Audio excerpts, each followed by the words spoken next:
Bam! Jayson Waller here with the BAM Podcast. That's right, Business and Money Podcast. You want to make money? You want to conquer business? You want to go ahead and get that mindset right to take you to the next level and level up? You got to listen to the show. We're going to have all kinds of guests on there, billionaires, millionaires, athletes, actors, you name it. We're going to have them on here. They're going to be talking about their success, their struggles, their life, their hardship. I'm going to talk about my success, my struggle, my life, my hardship. So tune in. Bam!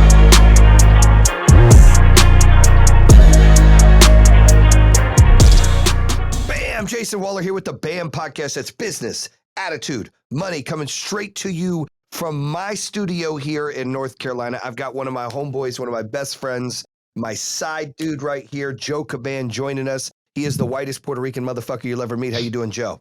What's up, brother? First of all, you said side dude. You say like right hand. Side dude sounds like I'm your side chick. Yeah, my bad. Maybe right hand, side dude. It's all fucking relative, no? Yeah, I guess. You're my side dude. I'm your side dude? Okay, I'm your side dude. That's okay, fine. Good. Well, however it works. It comes out that way. It is what it is. So today's show, I really want to talk about, being a dog, being in a dog fight and never quitting, right? And so I think one of the things that I deal with a lot in coaching flag football or mentoring and coaching entrepreneurs or coaching CEOs or ex-athletes trying to open a business or friends, family, anybody that I can add value to, is I hear a lot of fucking people wanting to quit.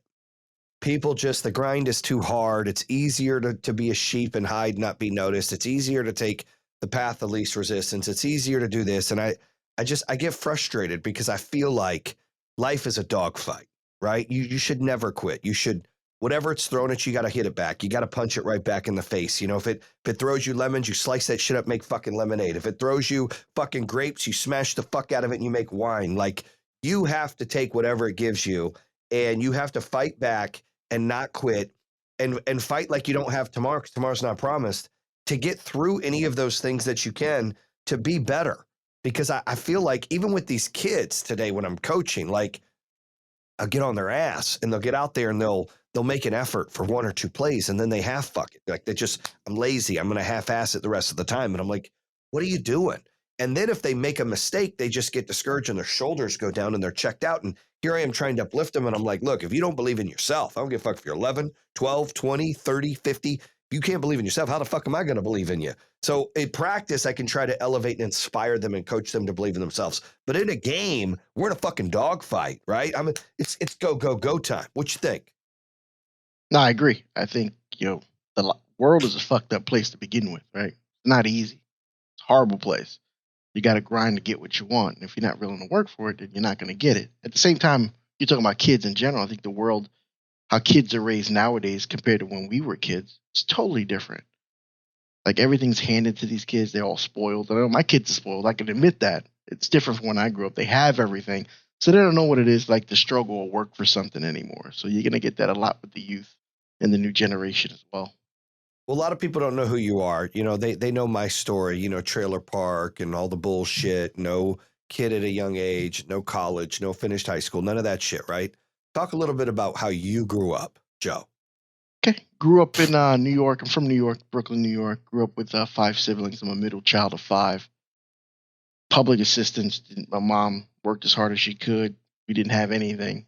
We used to go to the store with pennies to buy bread and milks, that kind of stuff. So, everything that I have, I've worked for. And that upbringing has kind of made me who I am. I don't just settle just for anything. I want to be the best at everything I do. Mm-hmm. I don't half-ass shit.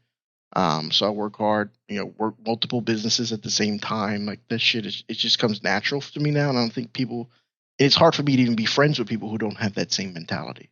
Like, I struggle even to find friends as an adult. Would you say as an entrepreneur, because you have your own business and then you help manage other businesses that you're partners in, is it lonely? It can be. Yeah, it can be. Yeah. But it's part of the plan at the end of the day. Like, you got to grind. It is very lonely. But if you can't find people to match your energy, it's not worth it. Adults my age, 35, 40, just don't want to work. They're okay with making $50K a year.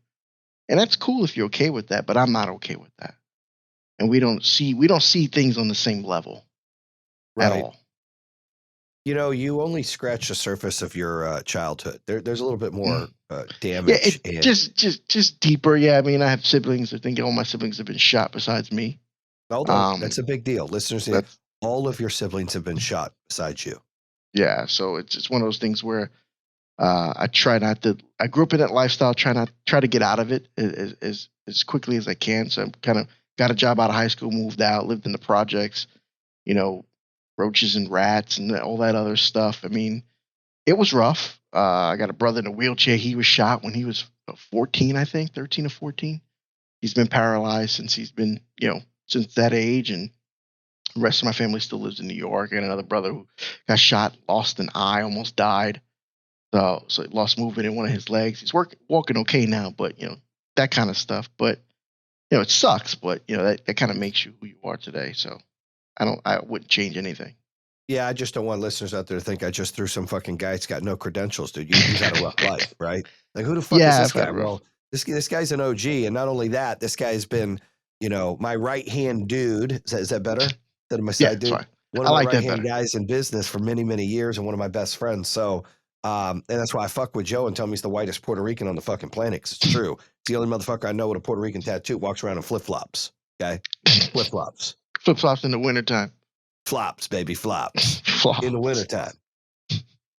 And now he's got like fucking 900,000 kids, dude. Like, think you had a lot of kids. I This just got one motherfucker. more kid than you do, bro. It's not a ton, It but feels like a lot more, though, dude. because they're still little. That's why yours is a little older. I still got babies, so I still got a bunch of shit. I'm not gonna have no freedom for another 18 years, hopefully. I got 7. Hopefully. It's a fucking clock ticking right now. So So we we'll talk be about about the same dogfight. age though when that happens, though. So we'll be all right. Do what? We'll be about the same age when that happens.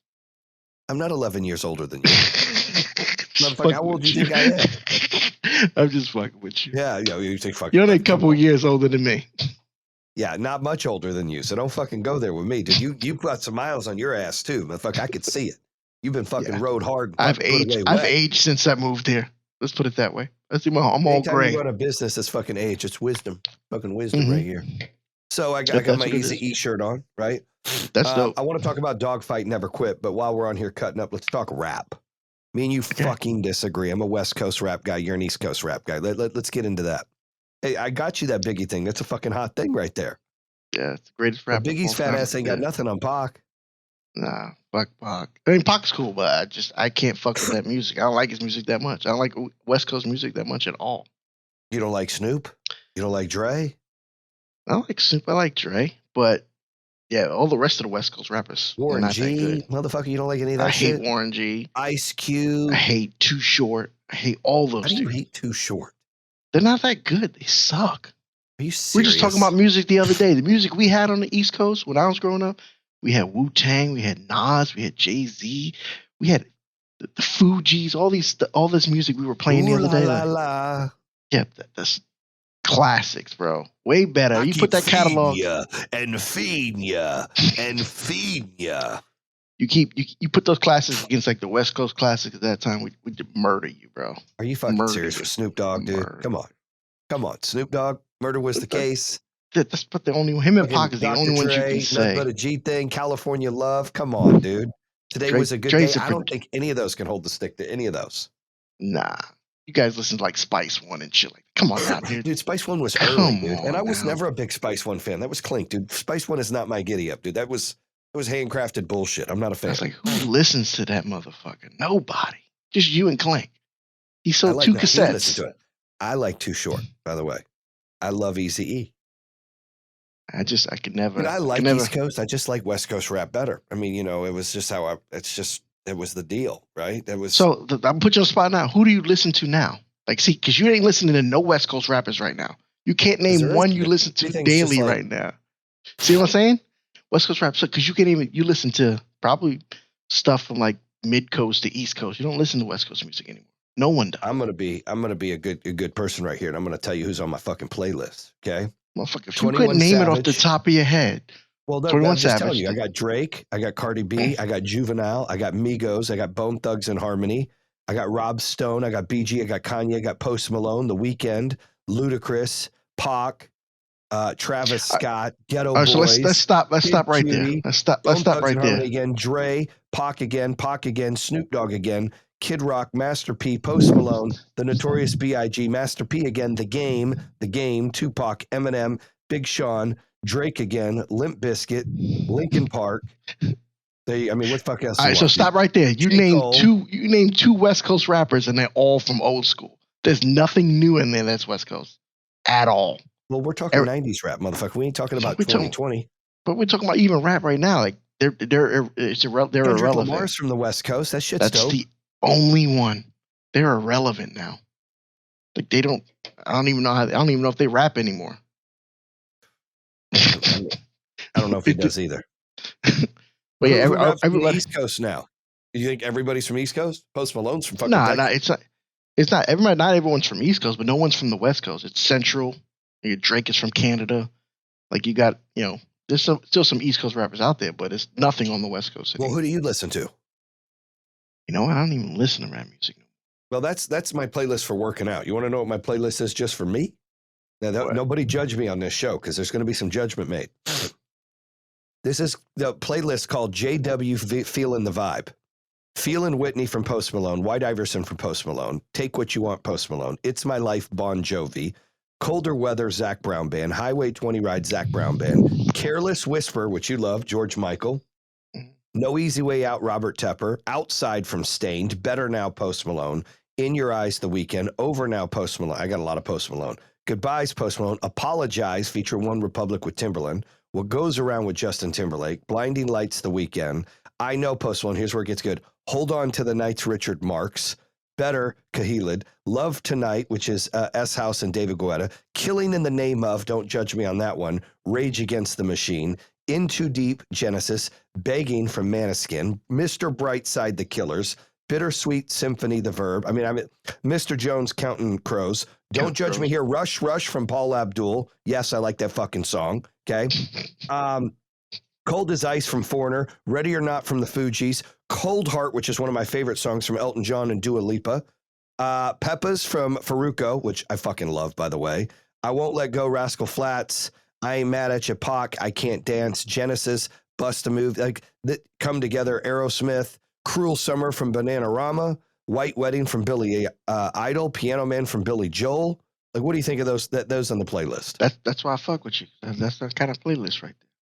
That's Dreams from Fleetwood Mac, right? That's a good one. All that What shit. about We Got the Beat from the Go-Go's? Man, I love that fucking song. I didn't even know you like Stain. So when you said Stain, The Outside, like Breaking the Cycle's probably one of my favorite albums of all time. That album, that song. I do. I like Stained. I like Lionel Richie, Hello, Motley Crue, Home Sweet Home, Phil Collins, Another Day in Paradise. I Write Sins, Not Tragedies. The Devil Went Down to Georgia, Nickelback's Virgin, Nothing But a Good Time with Poison, Under the Bridge from Red Hot Chili Peppers, like, Seal with Crazy. No, I've been to your crib when you had little get-togethers and you got a little playlist going. It's good. You got some good music in there. I like country music as well. I like a lot of country music. Do you like Dax? Dax with the Joker album. Have you heard that at all? Those donuts are for everybody, by the way. They do this on the podcast. Those donuts are for Can I have one? Let me open one here. I get first choice, and then everybody else gets a choice. So everybody listening to the podcast right now, Jayson always fronts like, no, I can't eat that. I can't eat the donut. No, I don't want that.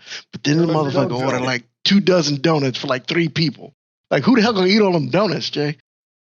Me, motherfucker. There you go. Thanks, Joe. Don't judge me. It's a good ass donut. What kind is that? What kind is that? This is so bad for me. I just said that. You always like, I can't eat that. My coach, Wes, please don't fuck with me like that. Like, my bad, dog. Like, I'm cheating right here, man. My bad. Don't come get me, dog. With your big puffed out shit. Don't come get me, dog. Leave me alone for a day. Treat yourself, bro. Treat yourself to a donut. It's fine. Kenny's bringing me one now. Let's see what kind of donuts you got. I'm gonna do the glazed donut. I don't like all the I got extra maple shit. Peanuts, baby. There you go. These duck donuts. They make them fresh in front, and like they make them right as you order them. Yeah, we shouldn't even be saying shit till they pay us. We're just eating donuts. It's not duck donuts. We're just eating donuts. They're just donuts. That was good though. Mine had maple with peanuts. good. It's a fresh donut, so it just comes fresh out the fryer. Today's draft day, in case anybody's wondering. There we go. Got my Dolphin shit on, even though they're not picking in the first round, which is bullshit. But We'll have to change the name of this episode from Dogfight Never Quit to Bullshitting Around. Right? With we can talk about never quitting a little bit. Go ahead. Let's talk about never quitting. I think we touched a little bit on it, but there's been a few times, like in life, where I've seen you personally, not to cut you off, I've seen you personally, like, get to the point in certain times where you almost gave up, right? I've been a part of that. Just you sucked it up.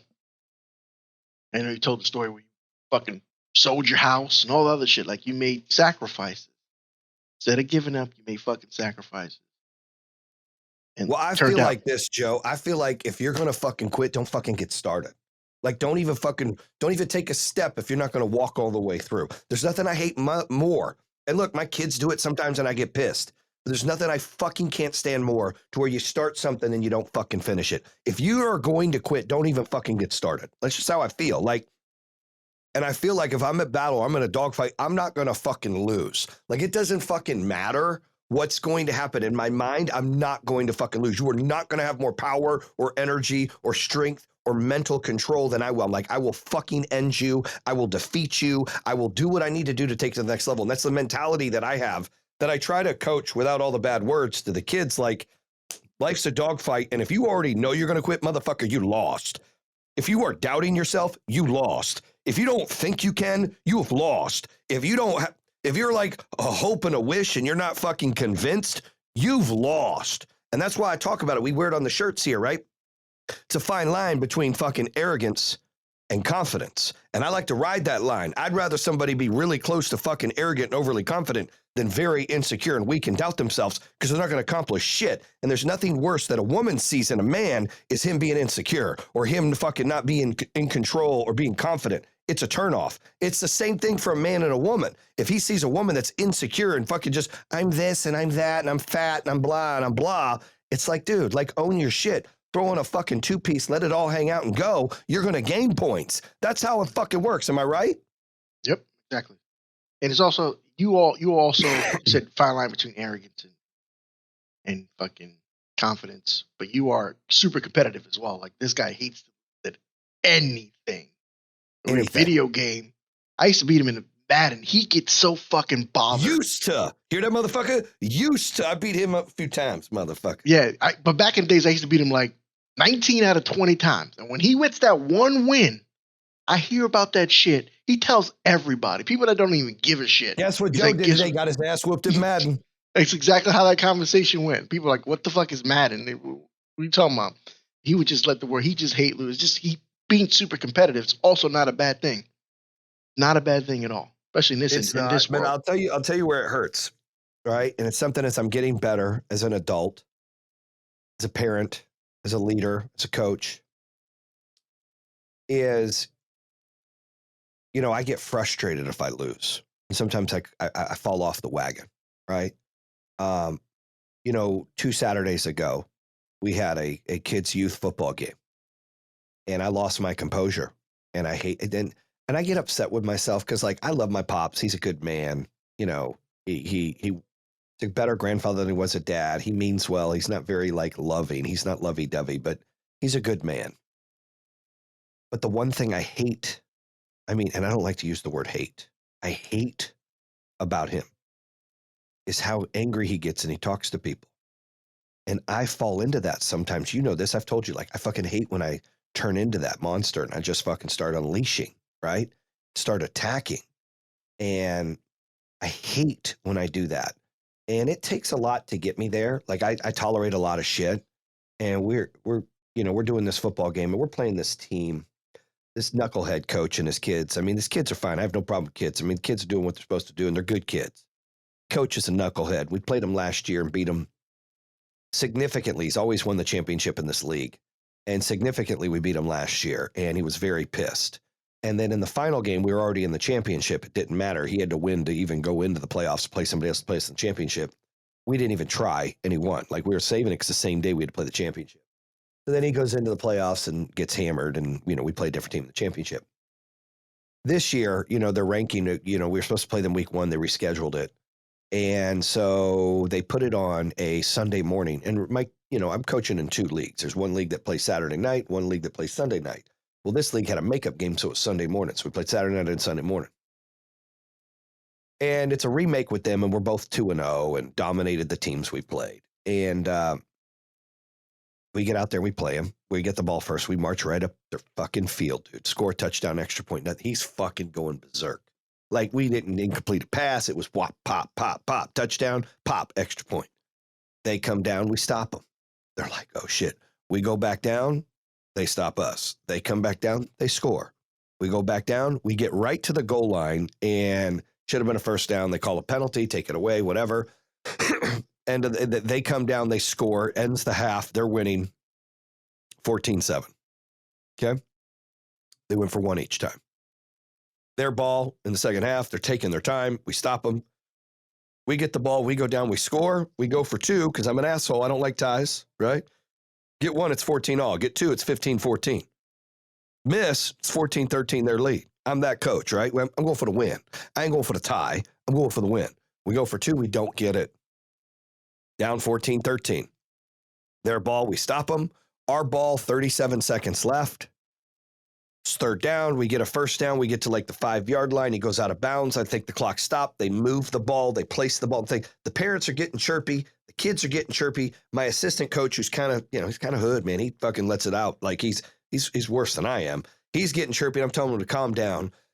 That other coach everyone's elevated. This is youth football, right? But everyone's taken this to the next level because this has been a big rivalry for 2 years. And I'm thinking we got the ball. I'm like, clock stops. The ref's like, yeah. I'm like, great. I don't have to waste my timeout. It's our ball at like 5-yard line. Fantastic. We passed the first down because first down's like at the 20. We're ready to go. And all of a sudden, as we're setting the ball down, this kid comes over and throws a flag, says it was flag guarding.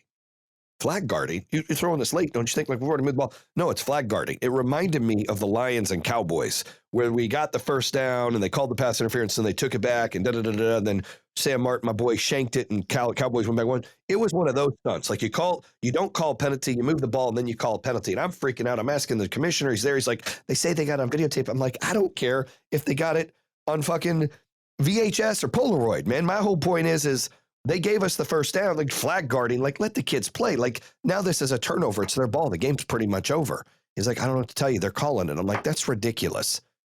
So it was their ball now, 32 seconds left because that was a turnover. Instead of our ball at the 5-yard line with 2 timeouts and down 1. And they hike it and they get sacked. Clock stops. We call timeout. Boom, clock stop. Anyways, we get the ball back 12 seconds. We're trying to go down and score. We get close. We don't score, right? Because it's hard to Hail Mary at 12 seconds, no timeouts. Long story short, game ends, shake hands. I'm thinking it's okay, right? My kids are pissed. They're getting chipper with each other. I'm telling them, look, we're a brotherhood. We don't argue with each other. I understand you want to get frustrated with the other team. I get it. But you're not going to argue with each other and blaming each other. You're going to get mad. But it was a head game. We outplayed this team. We're more talented than this team. We executed better than this team. It was a head game. It was psychological. They beat us. Like we were in our heads arguing amongst each other and arguing with them. Long story short, Joe, this is where it gets interesting. It's my son and 2 other kids are walking on the other side.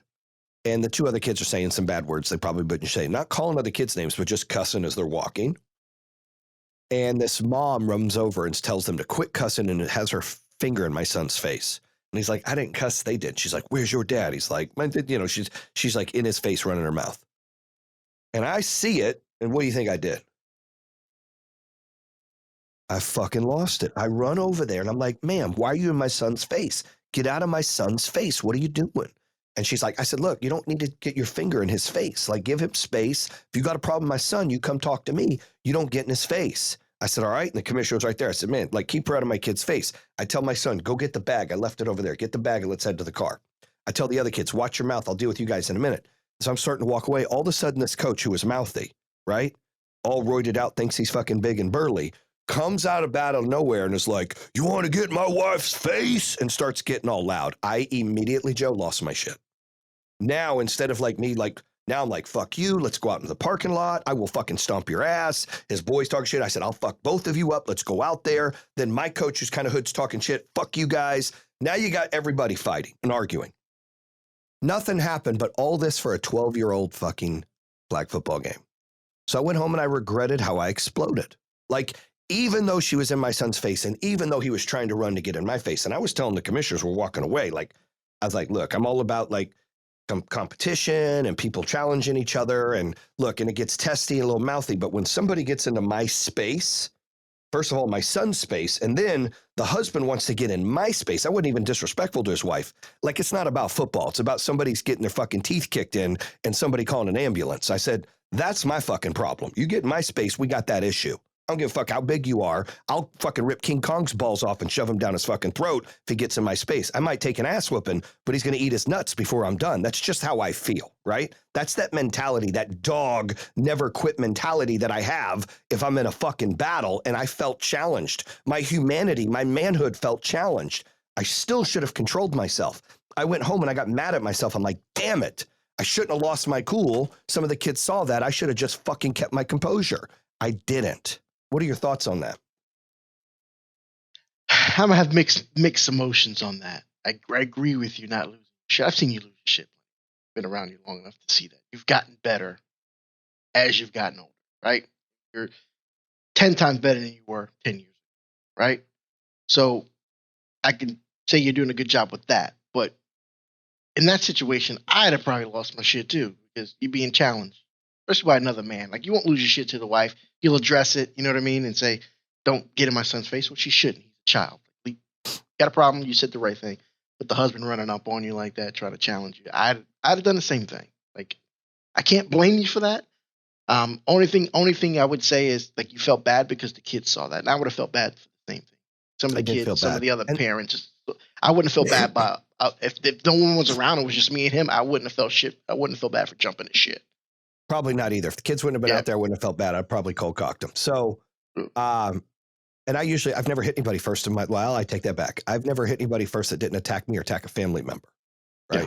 You've seen one of those. I've seen. I'm just not one of those people that get mad and want to fight someone. That's just not who I am, but I will defend myself and I will stand up for myself. And to me, that's that dog fight, never quit. Like, I don't ever look for a problem. I don't ever want to bully anybody. I don't ever want to fight anybody, but I don't ever really back down. I'm like, well, fuck it. Let's go. Like, whatever it takes, I'm game. I'm your Huckleberry. Let's fucking go. I'll take an ass whooping. I'll bring up Wes Watson. I love Wes Watson. He's one of my coaches and mentors, but he got really mouthy with me about messaging him, early in the morning on Instagram. And he was like, fucking, I will fuck you up. And he's running his mouth. I'm like, what? Fuck you. Like, we're arguing back and forth. We're cool as shit now. And I love that guy. But like, a friend of mine was like, dude, that's a big motherfucker. And Liz goes, well, you don't understand. Jayson would fight King Kong and rip his fucking balls off if he could. He doesn't care. So that's kind of how I felt. Like, Wes is a big, mean motherfucker. But I'm also a loud, big, mean motherfucker, right? So Wes might give me an ass whooping, but, I wasn't going to back down. And he appreciated that. And he's like, look, I like who the fuck you are and how you stand up for yourself. And, and he's still one of my mentors and coaches, but he gets in your fucking ass. Like, something's up. He's like, in your ass. And that's the kind of coach I need. I can't have a passive coach. I need an aggressive asshole coach. And that's what he is. He coaches me on, my mindset and my body. And then I've got a mentor coach for coaching and business, right? And I believe everyone needs to have a mentor and a coach. So, I think that's important. And then the dogfight never quit. I think, what happened the rest of the day is we went and played our next game and we won 58-3. 58-3. Now, it wasn't the same exact team. It was 5 of the same kids on that team. I only had 8 kids on that team. Went on another team where I have 16 kids, but we only play 7 at a time. And we won 58-3. Demolished them. And we were very professional and everything was fine. But I think when you lose like that, you get hungry. I almost feel like it made my team better. And I told my team that losing that game to them, that gives them their Super Bowl. They're excited. They're going to be a highlight on life. But they're nervous and we're hungry. So I say this to the listeners. I say this to you. I want your opinion on it. When you lose, when you're losing the fight, when you feel down, when you feel defeated, just know that that's when you can turn your hunger on. That's when you have that dogfight, never quit mentality, because now you're hungry because you're sick of fucking losing, because it humbles you and you're like, fuck that. I'm ready to fucking win. That's how I feel in life. Like, I'm like, dude, I fucking bet against me. I fucking love it because I'm going to fucking win. Somehow, some way, I'm going to win. And so it's It's that kind of mentality where I told my kids, all the guys playing football, I said, listen, I don't like losing, but that loss just made us hungry, made the other team complacent, made us hungry. And when you're hungry in a dogfight, you're dangerous. Am I right, Joe? Yeah, absolutely. I think you have to fail to know what that feels like. You have to fail. And I go back to sports too. You have these quarterbacks sometimes that come out of college or like, oh, he's never lost at any level. Never lost. But you want to see how he reacts. He's not going to always win in the NFL. When he starts losing and he's having bad games, how do they react? How do they respond? That's how you figure out who's a great player, who's not. But yeah, but you have to lose to know what that fucking feels like, because you don't want to feel that again. You don't want to feel that feeling no more. That's when you change. That's when a light bulb clicks. It and you push through. Yep. It sucks. And you know, for the listeners out there, you're maybe going through some battles right now, right? When you get through these battles, there's blessings at the end, but it's a dogfight and you can never quit. You got to believe in yourself. You got to believe in those around you. You need to empower those around you. You need to fucking just grind and stay hungry. Because if you're not hungry, you will not win the fucking dogfight. Right, Joe? Yep. You will not win. If you're not ready for the fight, just don't even show up. Don't show up to the fight if you ain't ready to fight. If you're going to quit, you ain't ready. Don't fucking go. Like, you're not ready for the challenge. Don't fucking step in it, dude. You're not ready for the consequences and the work to put in. Don't open a business. You're not ready for the commitment in a relationship. Don't fucking get in it. Like, when you do something, you need to be all fucking in. Something about Joe and me is every time we do something, we have addictive personalities. We're all in. We start playing a video game, motherfucker, we're all in. It takes over. We open a business, we're all in, right? Like, that's just how it is, right, Joe? You have to be all in it. It is not a 9 to 5. It is a lifestyle in anything we do. If you happen to get 5 hours of sleep, that's good. If not, fuck. I don't get 5. I maybe get like 4 or 5. Maybe. Yeah, I can't even sleep through a night if I tried. And I don't know what it's like to not even like work. I just told my wife that yesterday. I said, I don't know. Like, if I was to have all the money in the world right now and I don't have to do anything, I couldn't just sit and not do anything. I'd have to do something. I just can't sit at home all day and just not have something to do. It's just, I don't know. Some people like that. Neither. Some people like that. They love that, but I can't. Like, my mind's always racing. I got a nervous tick and I'm always shaking. Like, I got to be doing something. Yeah, I got to make a dent in this world. Got to make a difference. I can't fucking sit still either, dude. It's just not my DNA. I fucking can't do it. Whether I've got money or not, right? I got bills or not, you know, it doesn't matter. I'm like, I need something to do, right? And I was homesick for the last couple of days, like bad flu and shit. And there's actually one day I was home. I'm back here now and I'm still kind of sick, but you know, my wife's like, man, I don't need you to stay the fuck home. Like, this ain't who you are. I'm laying in the bed for like 4 hours, get up, do a coaching call, get up and get on our call. And I'm still fucking dying, right? I'm like, I couldn't sit in bed. There's no fuck. You couldn't pay me enough money to sit at home and fucking lay in bed all day. Like, I couldn't fucking do it. You couldn't pay me enough money to stay at home and not fucking work. I have to be a force to be reckoned with. I have to make a dent in this universe. I have to be able to elevate people, business, customers, and something. I have to be able to make stuff happen. It's in my DNA, right? It's in your DNA. Absolutely. You can't fucking sit still. I ain't made for that shit. Some people are. God bless you. I'm not. Joe's not. All right. It is the draft today. This will be aired sometime next week, but it's the draft today. Let's do what place does your team pick? 0 place. We can't lose. We don't got a first rounder. Well, then we'll do a top. We'll go up to the Lions pick. Let's do a mock to the Lions. What do you think? That's fine. I think there'll be some trades in there, but let's go. Let's do it. All right, so let's go first. So number 1 pick, Carolina. Who are they taking? That's obvious choice. That's Bryce Young. I would agree with that. Bryce Young is the number 2 pick. I mean, number 1 pick. Who's number 2 pick? If they don't trade, the Texans will take Will Anderson. But that's what you hope that they will trade. Well, you need to pick who is going to, not what team. Is there going to be a trade? Is there not going to be a trade? It's the Texans. It's Will Anderson. So you're saying there won't be a trade? You have to pick what you're going to pick. Oh, so if I'm going to say it's going to be a trade, I think there'll be a trade. I think the Tennessee Titans will move up to 2 and take C.J. Stroud. And so who will be taken 2? C.J. Stroud. Okay, so I disagree with you. I think, regardless if it's a trade or not, Will Levis goes number 2. Okay. Number 3 right now is Arizona. Does it stay Arizona? Someone else come in? Who's drafted 3? If it's Arizona, it's Will Anderson. That's what I'm gonna go with. Because I think the 2 and 3 spots are like the most likely to trade down. I think if one trades, the other won't. I think they stay, and I think they take Will Anderson as well, which I hate. Colts are 4. Levis. Well, Levis. You say Levis. I say C.J. Stroud. Okay. Seahawks are 5. They take Jalen Carter. I think they take Tyree Wilson. Think so? Yep. And I think the Detroit Lions take Jalen Carter at 6. I think Jalen Carter will be gone. So I think you take that cornerback from Illinois, that Witherspoon dude. Witherspoon. You know, his teammate is the safety we have, Kirby Joseph. Mm-hmm. That's why I think you got to take him. Okay, 8 is it the Steelers or the Falcons? No, it's 7. the Steelers. We skip 7. It's 7. The Raiders. Who are they going to take? They take Wilson. So I have the Raiders taking Anthony Richardson. You take him with Garoppolo. Okay. Mm-hmm, to back him up. Steelers at 8? No, I think the Falcons are 8. Is it Falcons? No. Falcons are.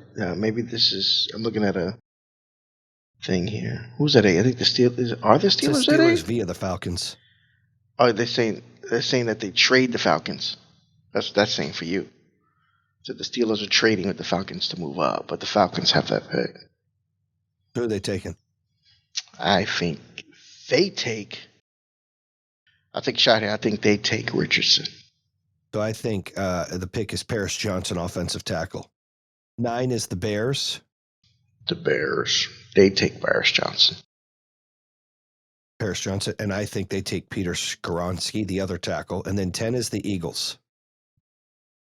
So my thing is, I'm going to take a long shot here. I think if Bijan Robinson's still available, which I think he will be, I think they take him. And I think they take Christian Gonzalez. So let's see how we fare out. We'll watch this. We'll see how we do. Everybody, appreciate you listening, tuning in. Make sure you follow the BAM podcast on all the platforms. Make sure you check out the BAM coaching. We've got group coaching right now. We'll have some celebrities in there, millionaires, billionaires coming in, talking about business. You'll get the expertise of myself. Sign up. It's worth every penny. Every penny to be in that group coaching. So it's $349 a month. You get in there, you get the access, you get the status, you get the network. You don't have to feel lonely. You can partner and work with different CEOs and entrepreneurs in there in the BAM network to do that. And then if you're really interested, you can look at the one-on-one coaching with myself. So Joe, thank you for joining me, my brother. I appreciate it. Brother. Going out and crushing it on the Dogfight Never Quit BAM podcast, baby. BAM!